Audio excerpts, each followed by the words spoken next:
I'm not putting on.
Fire something. Cool. Pull it back. Yep.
Hey, you're good.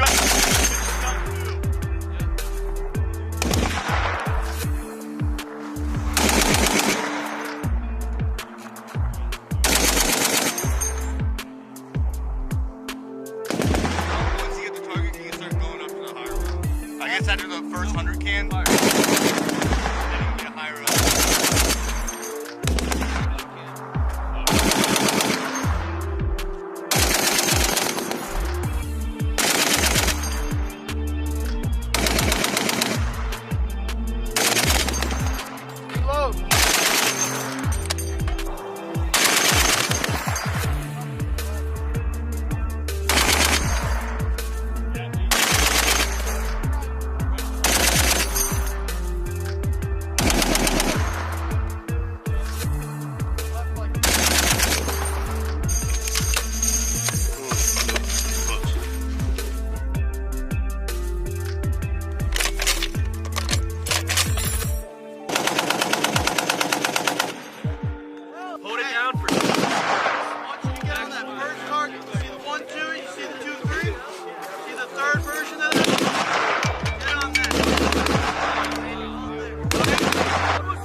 Good one!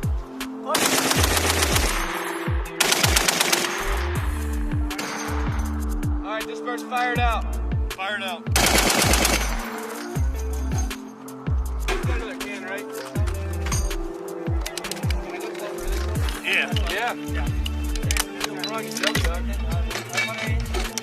Alright, rack back closer.